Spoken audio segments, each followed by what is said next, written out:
The ink on the divorce papers was barely dry when my phone buzzed. $50,000 hit my account from a sender I did not recognize. The memo line read, "Watch out when driving at night." I cut my hair and changed my eye color the next morning. Now I drive a taxi through the rain, realizing my ex-husband did not pay me to leave. He paid me to run. My name is Lena Hartwell. At 34 years old, I thought I knew what the end of a life looked like. I thought it looked like a signature on a divorce settlement in a sterile lawyer's office, surrounded by mahogany furniture and fake empathy. But I was wrong. The end of my life began the moment I stepped out of that room and my phone vibrated in my pocket. I looked down at the screen to see a notification from my bank. $50,000 had just been wired to my account from an untraceable offshore source. The memo line did not say alimony or settlement. It read simply, "Watch out when driving at night." I did not go home to cry. I went to a drugstore, standing in front of a cheap motel mirror 2 hours later. I took a pair of kitchen shears to my long, honey blonde hair. I cut until it was jagged and short, barely touching my chin. I dyed what was left a deep, flat black that swallowed the light. I put in brown contact lenses that dulled the natural green of my irises. I even practiced lowering my register, adding a rougher edge to my voice. I had to kill Lena Hartwell, the wife of Grant Sloan, because Grant controlled everything in my old world. If I wanted to survive whatever game he was playing, I had to become someone he would never look at twice. I used to hunt financial predators for a living. I was a senior fraud investigator for Northbridge Integrity, a risk audit firm that people hired when they wanted to bury problems, not solve them. I knew how to follow a paper trail through a shredder, but now I had resigned. I was driving a taxi in New Orleans, taking the graveyard shift to pay off the lawyer fees and stay off the grid. My first night behind the wheel was a lesson in paranoia. By 3 a.m, my phone had lit up with 38 missed calls. None of them were from Grant. They were all from restricted numbers. I did not answer a single one. Then came the text message, flashing bright against the dark interior of the cab. "Do not dig up the past." My hands tightened on the steering wheel until my knuckles turned white.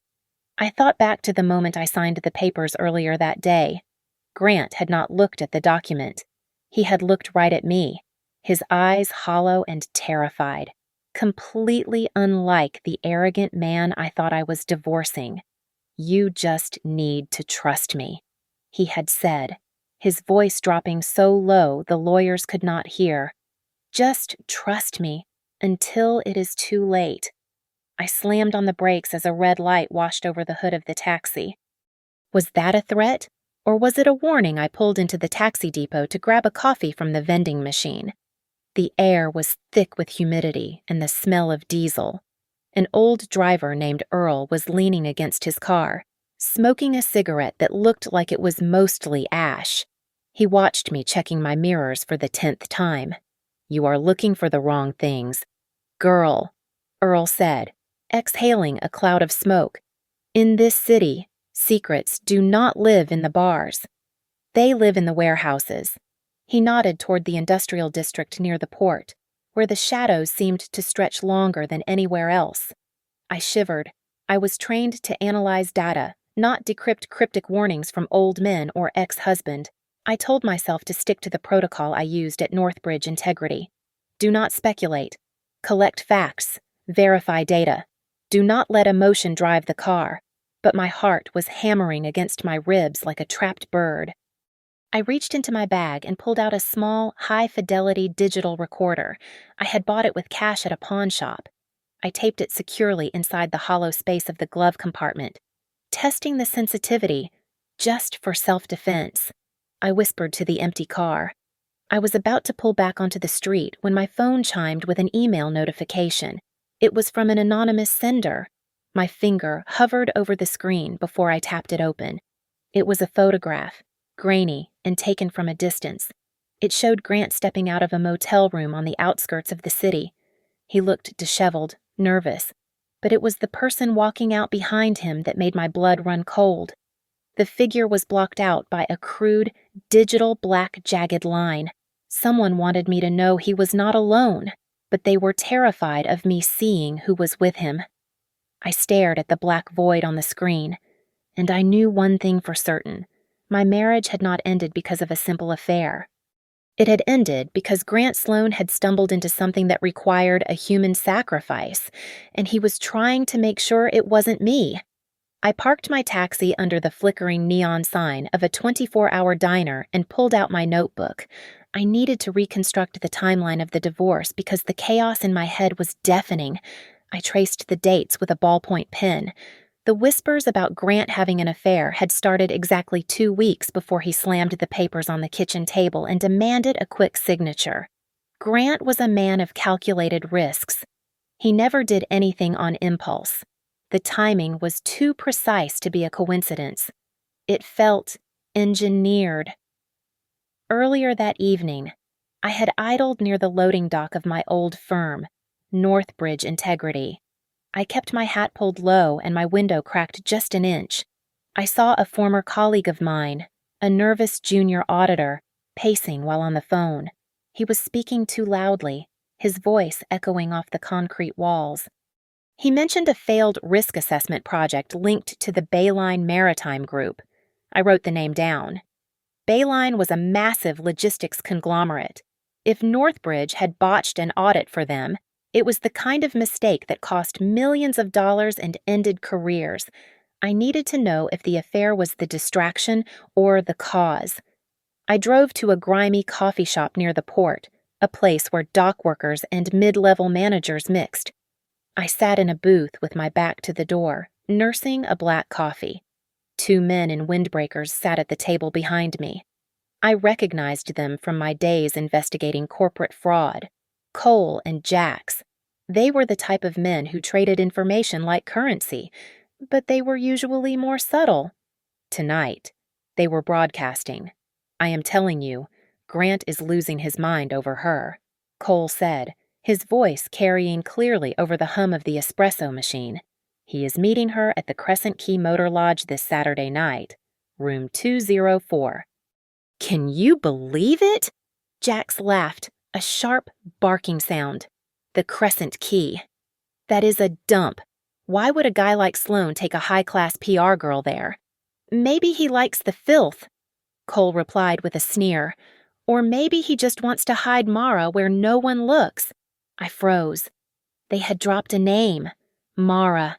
And a location. Crescent Key Motor Lodge. But something was wrong. When people share genuine secrets, they whisper, they lean in, they use pronouns, not full names and room numbers. Cole and Jax were adding too much detail. They were painting a picture they wanted someone to see. I paid for my coffee with cash and slipped out before they could turn around. Back in the safety of my taxi, I pulled up the search browser on my burner phone. I typed in the name Mara Klein. She was not a ghost. She was a very public figure. Mara Klein was a high-profile public relations specialist for several shipping firms. Her social media feed was a barrage of glamorous events and charity dinners. I scrolled back to last Saturday, the night Cole claimed Grant had been sneaking around with her at a motel. The screen illuminated the lie immediately. On that exact Saturday night, Mara Klein had been hosting a fundraising gala for ocean conservation. She had live-streamed the entire event for 4 hours. I watched a clip of her standing on a podium, holding a champagne glass, surrounded by 300 witnesses. The timestamp was verified. There was absolutely no way she was at a dirty motel with my husband while she was live on the internet in a ballroom across town. A cold realization settled in my gut. Mara Klein was a decoy. She was a shiny object thrown into the grass to catch the eye of a jealous wife. Someone wanted me to believe Grant was cheating. They wanted me to be the scorned woman, angry and irrational, chasing a phantom mistress while the real business happened in the dark. My phone vibrated in my hand, making me jump. It was a text message from a blocked number. "You are looking at the wrong person." I stared at the gray letters. The message was not just a taunt. It was a confirmation. If they could fabricate a mistress with such elaborate detail, they could fabricate anything. They could plant evidence. They could falsify bank records. They could invent a crime. I looked at my reflection in the rearview mirror. The black hair and brown eyes stared back at me, wide with fear. I had thought I was hiding, but I was just playing my part in a script I had not read yet. Grant was not just hiding a relationship.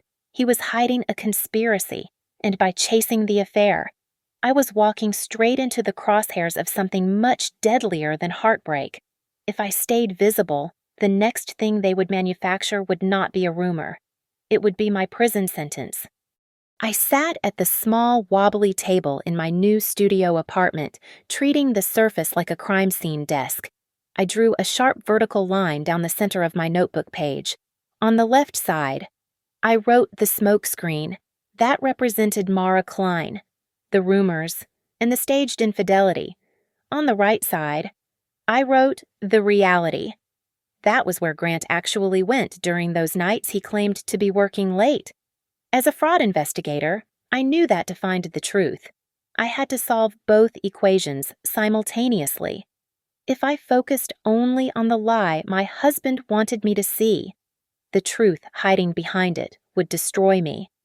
I began digging through a box of junk I had packed from our shared home office items Grant had deemed trash during his frantic cleaning spree 2 weeks ago.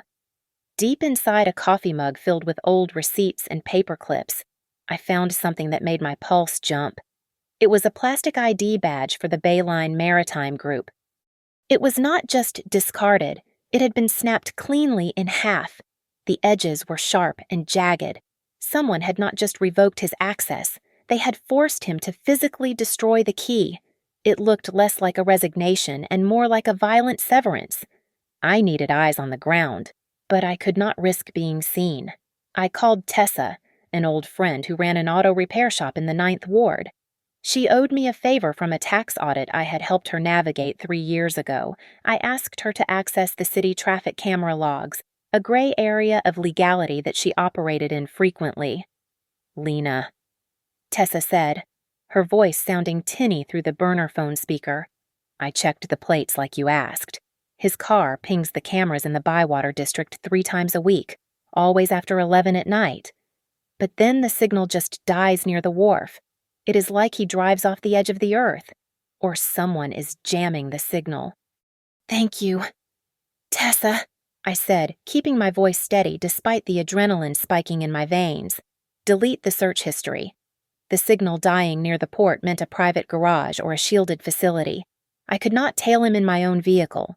He knew the headlights, the engine sound, even the way I took corners. But I realized I was already sitting in the perfect camouflage. To the wealthy and the wicked, a taxi driver is just furniture. We are invisible observers, dismissed as part of the urban background. I drove to the taxi depot and swapped my license plates for the temporary fleet tags that rotated every 48 hours. Inside the cab, I mounted a second high-definition dashcam facing the interior and taped over the red recording light so it looked broken. I was not going to hunt the wolf directly. That was too dangerous. Instead, I would drive the sheep who worked for him. I spent the next 4 hours circling the high-end hotels and restaurants near the business district. My plan was a game of patience. Around 2 in the morning, a woman in a shimmering silk dress flagged me down. She stumbled into the back seat, smelling of expensive gin and fear. She immediately dialed a number, not caring that I was listening. "I do not care if it is late," she slurred, her voice rising in panic. "They said the file box moves tonight. Warehouse 19. If it is not there by dawn, we are all exposed. Do you understand me?" I kept my eyes fixed on the road, my face a mask of indifference, but my finger tapped the record button on the device hidden under my seat. Warehouse 19. It was a solid lead, a physical location in the exact dead zone Tessa had identified, but a recording of a stranger was circumstantial. I needed to connect that warehouse specifically to Grant. I needed his fingerprints on the trigger of this gun. I dropped the woman off at a condo complex and pulled into a dark alley to save the audio file. My heart was finally starting to slow down when the dispatch tablet on my dashboard let out a sharp, piercing chime. A new ride request had come in. I looked at the screen. The pickup location was the service entrance of the Bayline Maritime Group headquarters. My breath caught in my throat. I looked at the passenger name.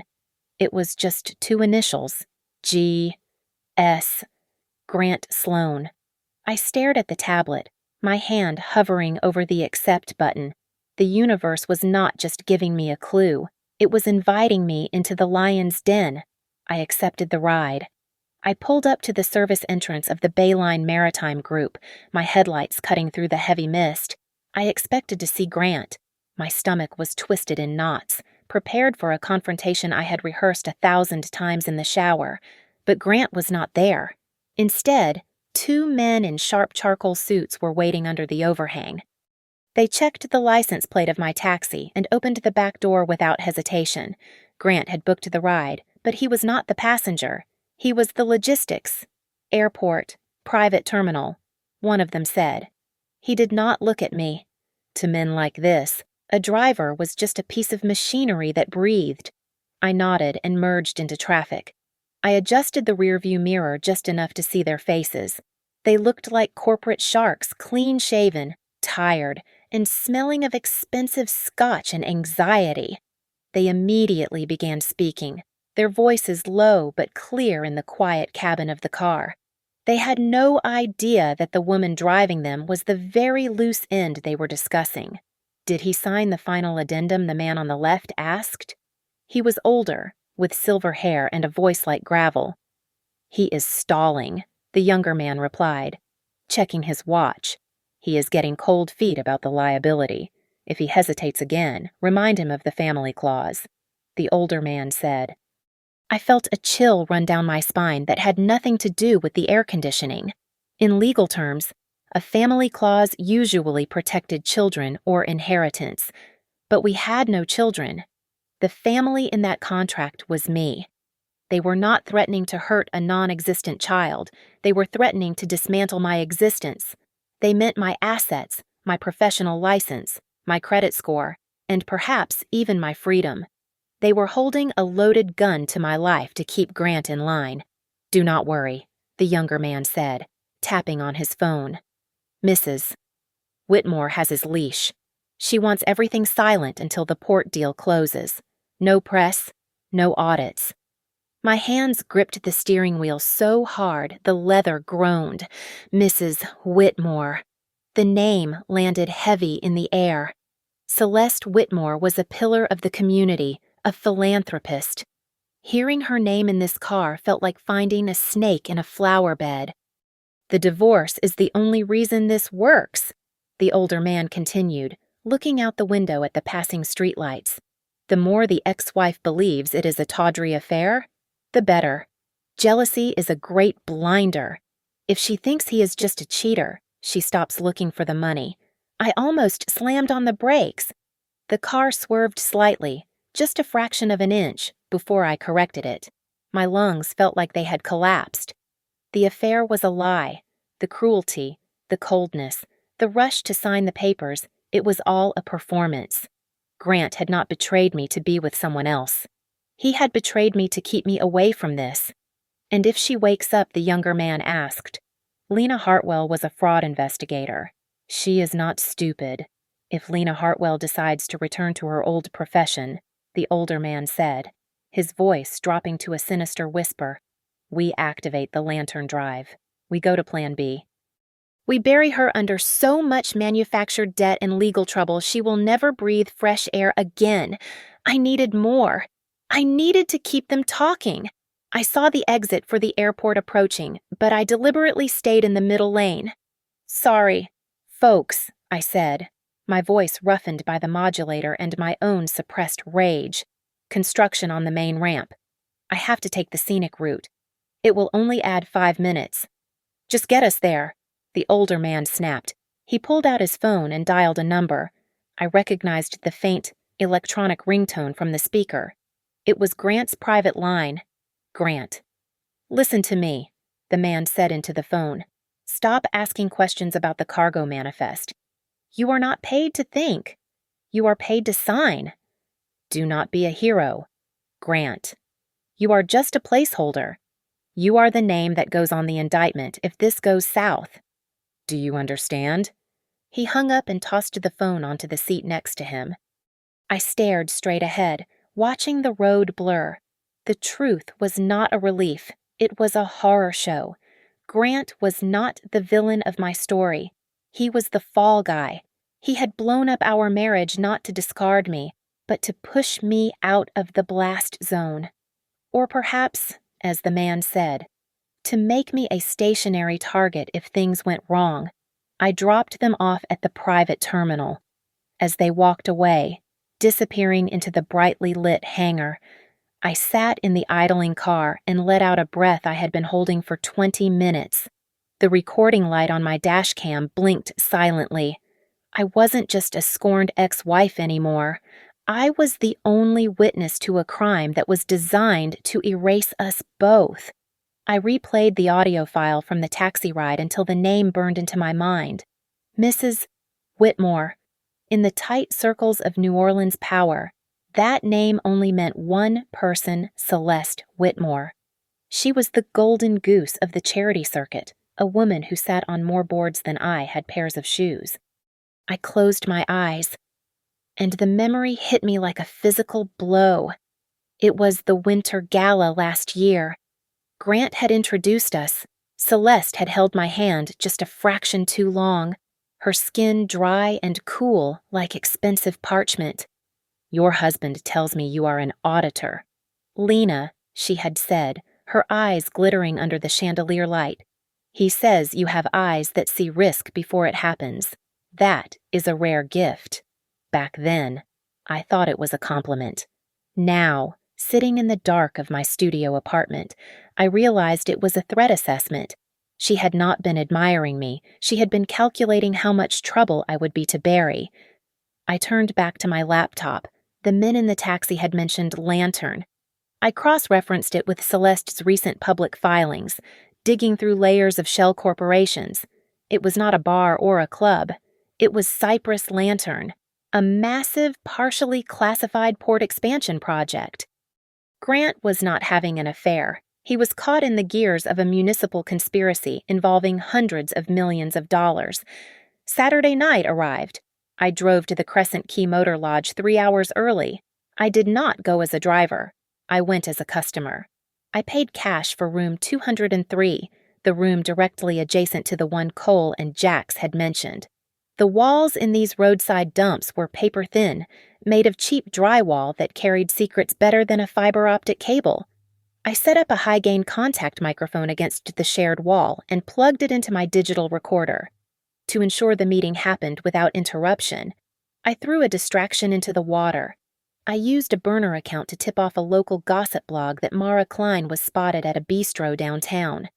Let the paparazzi chase the decoy. I needed the air clear for the real players.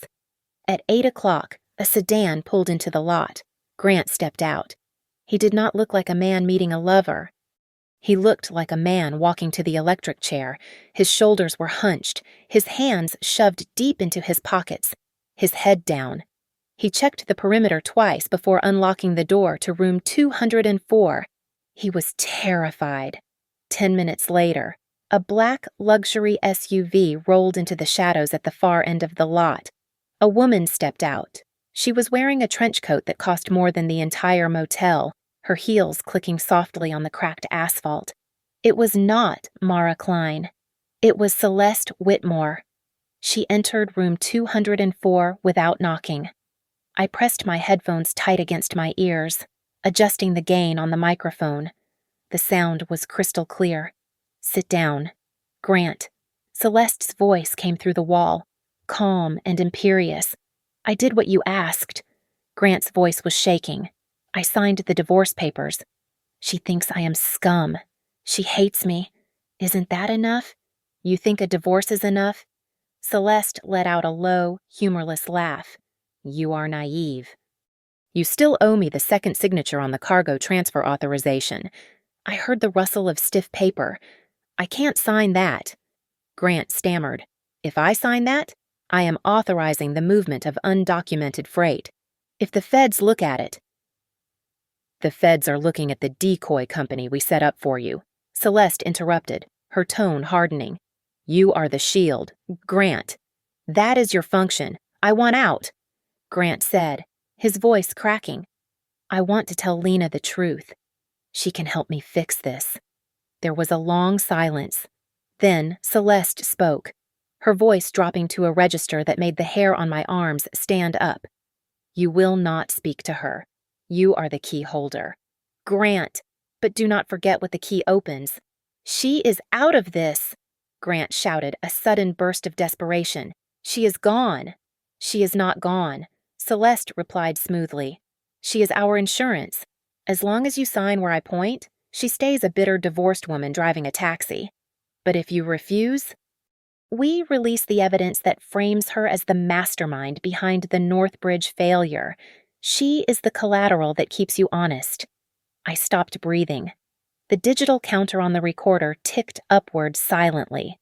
Grant wasn't just protecting himself. He was being held hostage by a gun pointed directly at my head. I pressed the headphones harder against my ears. The air in the tiny motel room felt stagnant, but the conversation bleeding through the wall was freezing my blood. "Stop dragging Lena into this," Grant said. His voice was no longer pleading. It was heavy with exhaustion. "I did everything you asked. I signed the papers. I played the villain. Leave her out of it." "I did not drag her," Celeste replied, the sound of her heels clicking on the linoleum floor echoing in my ears. "She threw herself in when she kept her investigator habits. You married a bloodhound, Grant. Did you really think she would just roll over and play dead because you broke her heart? I am the one standing on the landmine," Grant shouted, and the audio spiked in the red. "I put my name on every single one of those bid files for the port expansion. Those documents are fraudulent. If the audit committee sees them, I go to federal prison for 20 years. I am the only one exposed here. Isn't that enough for you?" "You are being dramatic," Celeste said, her tone dismissive. "The River Vipers are handling the transport of the physical copies. They are crude partners.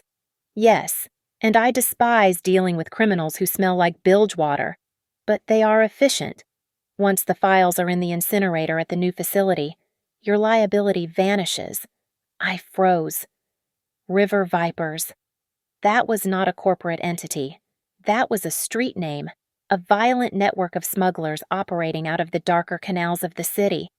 Celeste Whitmore, the queen of high society, was using a criminal gang to scrub her ledger. And Grant, my stomach churned. He was not the mastermind. He was the containment wall. He had agreed to destroy his own life to contain the blast. But his method of saving me was to cut me out of the world entirely. His silence had not been indifference. It had been a desperate, suffocating shield, but a shield that lies is just another wall. Then came the sound that stopped my heart. "Besides," Celeste said, her voice dropping to a terrifyingly casual pitch, "we have contingencies. If Lena decides to become a problem, we release the recording." What recording, Grant asked. "The one where she negotiates her cut of the bribe," Celeste said. I heard the click of a phone being unlocked, followed by a voice that was unmistakably mine. "I need $50,000 in the offshore account by Friday, or I release the audit logs. I don't care about the risk." My hand flew to my mouth. I had never said those words. I had never even thought them. It was my voice, the timbre, the inflection, the slight pause I took before emphasizing numbers, but it was a lie, a deep fake. They had synthesized my voice from old voicemails or presentation videos. They were not just planning to kill me, they were planning to assassinate my character first. If I went to the police, they would play that tape, and I would look like a co-conspirator trying to flip on her partners. "Turn it off," Grant snapped. "That is fake." "It is persuasive," Celeste countered, "and in the court of public opinion, persuasive is all that matters." There was a long pause. I could hear Grant pacing the small room. Then, the footsteps stopped. Grant Celeste asked, "What are you doing?" I know she is out there, Grant said. His voice changed. It was not directed at Celeste anymore. He spoke louder, projecting his voice as if he knew exactly where the microphone was hidden. I know you are listening, Lena. You never could let a puzzle go. My breath caught in my throat. Grant, who are you talking to? Celeste demanded. Lena, Grant said, his voice clear and sharp through my headphones. Tonight, do not drive. They recognized taxi number 17. They know it is you. I ripped the headphones off my head and shoved the equipment into my duffel bag. My hands were shaking so hard I nearly dropped the recorder. He knew. He had known I was watching. And instead of exposing me to Celeste, he had just handed me a lifeline. I slipped out the back window of the motel room into the humid night. I did not go to my taxi. I left it sitting in the lot, a decoy under the yellow streetlights. I moved through the shadows of the alley, my heart pounding a frantic rhythm against my ribs. This was no longer a story about a woman scorned. This was a war. And if they thought a fake voice recording was enough to bury me, they had forgotten one thing. I was the one who knew how to find the original files. I needed a wedge to crack this monolith open, and Evan Pike was the perfect stress point. He was the director of internal compliance for Bayline, a man whose entire career was built on the appearance of rules, and he made no secret of his disdain for my ex-husband. To Evan, Grant was the chaotic element that dirtied his pristine spreadsheets. I met him in a 24-hour laundromat in the Garden District, a place too loud and too humid for microphones to work well. Evan looked out of place in his starched shirt, eyeing the spinning machines with suspicion. You said you had proof that Grant was cooking the books, Evan said, his voice low and tight. If you are wasting my time, Lena. I am not interested in your time. Evan, I am interested in your survival, I replied. I placed my phone on the folding table between us and played a 30-second clip of the recording from the motel. I had carefully edited out Celeste Whitmore's voice, leaving only the discussion about the project. When the word lantern hissed through the speaker, the blood drained from Evan's face so fast he looked like a corpse. Turn it off, he whispered, his eyes darting to the door. Where did you get that? Does it matter? I asked. Grant is the fall guy. But compliance officers are usually the first ones thrown under the bus to prove the company was shocked by the corruption. You know that. Evan ran a hand through his thinning hair. I saw the server logs. The day you were fired from Northbridge, someone issued a level 5 deletion command for the Cypress Lantern subdirectory. It wiped everything. Financials, environmental impact reports, bribe ledgers. Grant signed the order I pushed. Evan shook his head violently. No, that is the thing. Grant does not have that clearance. I thought it was Mrs. Whitmore, but the digital signature belonged to a board consultant. It was Judge Hollis Crane. The name hit me like a physical slap. Hollis Crane was not just a retired judge, he was a legal institution in this city. He was the man who had lunch with senators and played golf with district attorneys. I sat back against the vibrating washing machine, the map of the conspiracy finally clicking into place. It was a hydra with 3 heads. Celeste Whitmore provided the money and the social cover. Judge Crane provided the legal immunity and the cleanup, and the River Vipers provided the muscle to move the physical contraband. Grant was just the soft flesh in the middle, the signature they could sacrifice when the bill came due. I can help you, Evan said, leaning in. But I need the full recording. If I take this to the state attorney, I can get immunity. Meet me tonight at the old ferry terminal. Midnight. I will bring the deletion logs to trade. I looked at him. He seemed desperate, sincere even. Okay, I lied. Midnight. I walked out of the laundromat, but I did not go home. I needed to see if the trap would snap shut. I pulled out my burner phone and sent a text to a contact I knew leaked to Bayline. I am done. Too dangerous. Heading to Houston in the morning to stay with family. If they were monitoring me, that message would force them to panic. They could not let me leave the state with what I knew. An hour later. My personal phone chimed with an email. It was anonymous, but the subject line was a date our wedding anniversary. I cannot speak directly, but if you want to live, do not trust Evan. Grant. I drove my taxi to a spot overlooking the ferry terminal, parking 3 blocks away in the shadows of a parking structure. I watched through a pair of binoculars. At 11:45, Evan arrived. He was not alone. 2 minutes later, a black sedan with tinted windows rolled up slowly behind his car. It was the same make and model I had seen Grant get into at the motel. Evan was not an ally. He was bait. Or perhaps they had squeezed him just like they squeezed Grant, threatening him until he agreed to lure me into the dark. I lowered the binoculars. My hands were trembling, but my mind was ice cold. If I had walked into that terminal, I would never have walked out. I put the taxi in gear and drove in the opposite direction, toward the 9th Ward. I was done playing defense. I pulled into Tessa's auto shop just as she was locking the gate. She looked at my taxi, then at my face, and unlocked the padlock without asking a question. "I need you to set up a server script," I said, walking past her into the grease-stained office. "I am uploading a file. If I do not log in and enter a password every 12 hours, I want it sent to everyone, the FBI, the local news, the Justice Department, everyone." Tessa sat at her computer, the blue light illuminating her serious face. "A dead man's switch," she said softly. "You are playing a dangerous game." "Lena." "I am not playing anymore," I said, placing the USB drive on her desk. "I am changing the rules."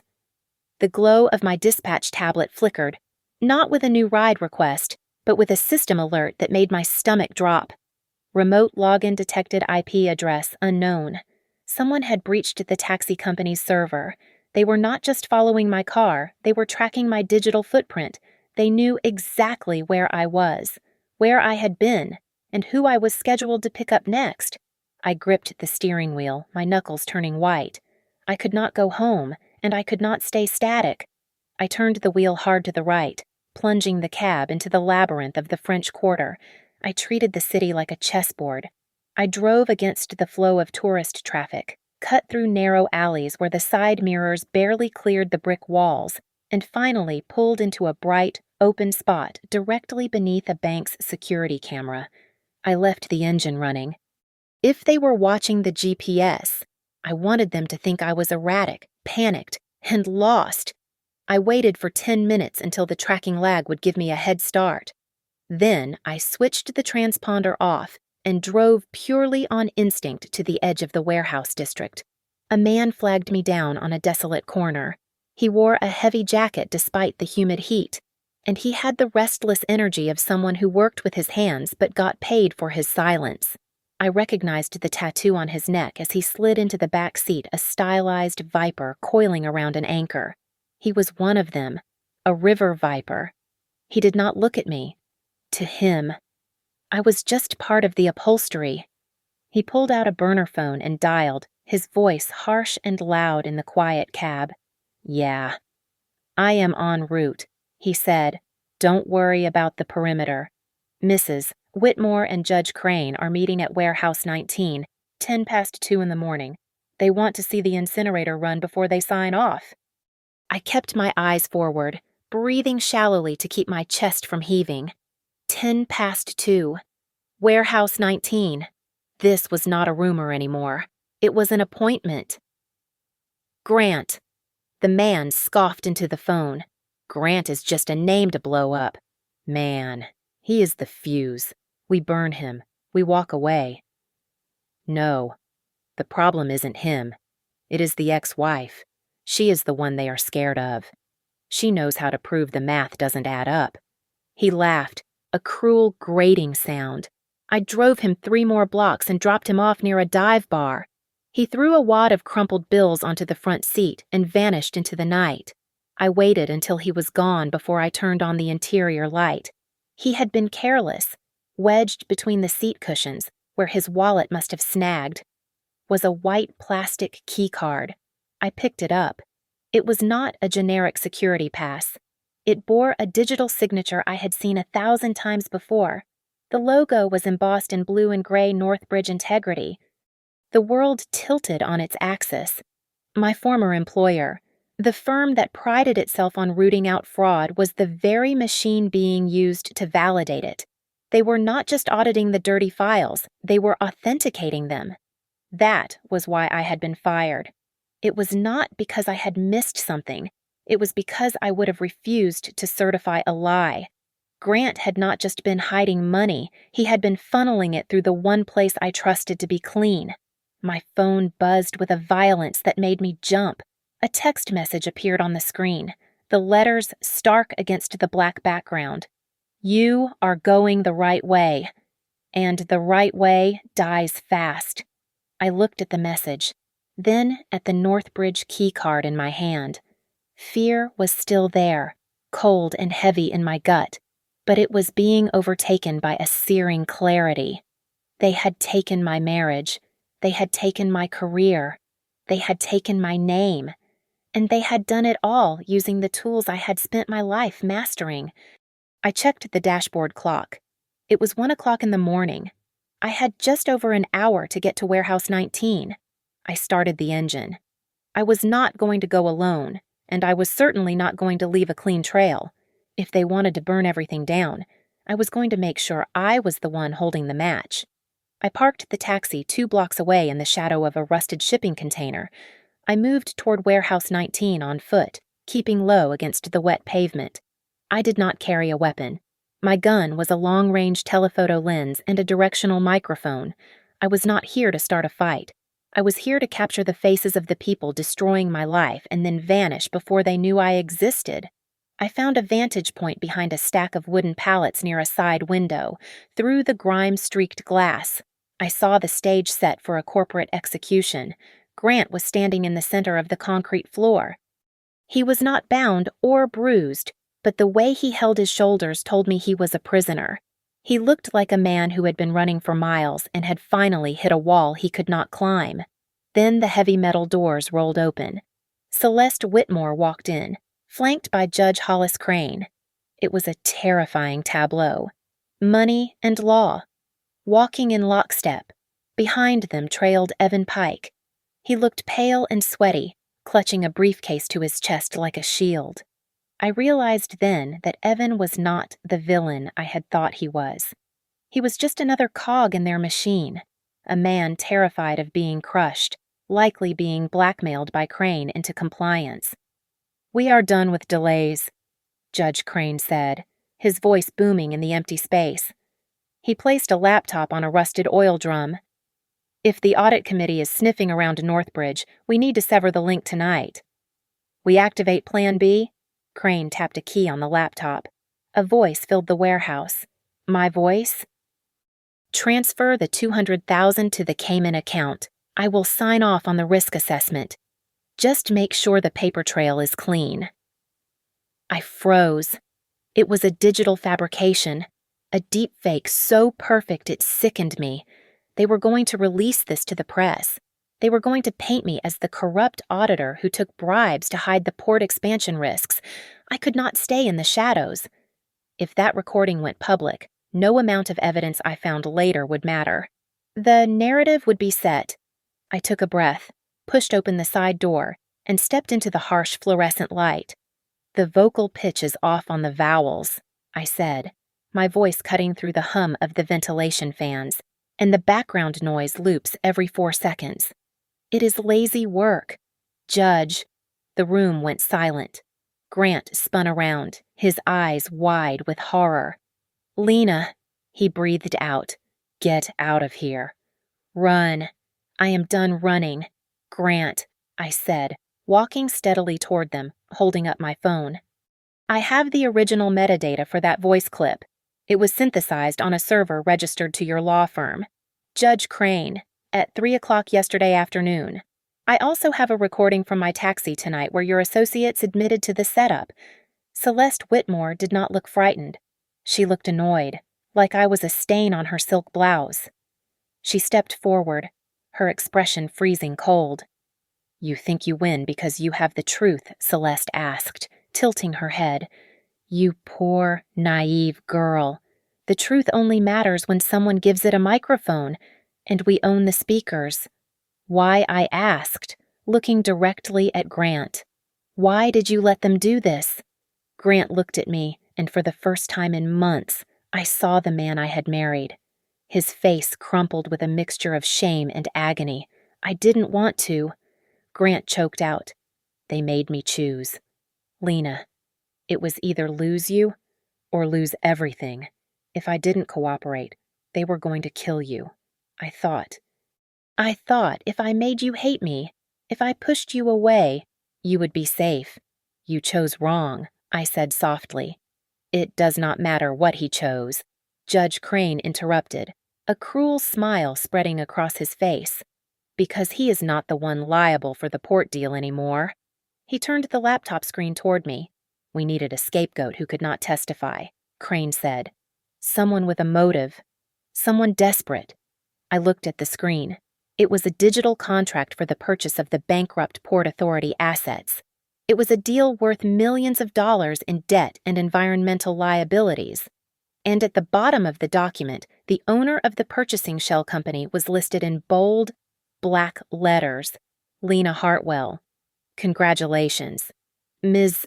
Hartwell, Crane said. You just bought a sinking ship. I stared at the laptop screen, the blue light illuminating the dusty air of the warehouse. It was a masterstroke of cruelty. By putting the shell company in my name, they had not just stolen my identity, they had turned me into a human shield for a billion-dollar money laundering scheme. When the environmental hazards at the port came to light, or when the tax evasion was flagged, the authorities would not look for Celeste Whitmore or Judge Crane. They would come for Lena Hartwell, the woman who owned the paper trail. I looked up at Crane, who was smiling like a shark that had just tasted blood. He thought he had checkmated me. He did not know I had already flipped the board. I checked the time on my phone. It was exactly 2:15 in the morning. You are celebrating too early, Judge, I said, my voice steady. You think I came here without a safety net? I set a server script to run if I did not enter a cancellation code by 2:14. Crane's smile faltered. What did you do? I just sent a cloud link containing the original taxi recordings. The server deletion logs provided by a source inside Bayline, and the metadata of your deepfake to 3 people, I said, holding up 3 fingers. A federal prosecutor in the Southern District, an investigative journalist at the Tribune who hates your guts, and the State Internal Affairs Division. Evan Pike stepped forward, his face slick with sweat. He looked at me, then at Crane. I told you she was dangerous. Evan stammered. I tried to warn you with the email. Lena, I tried to tell you to stay away. You sent the warning I asked. And yet, you are the one who signed my termination papers at Northbridge.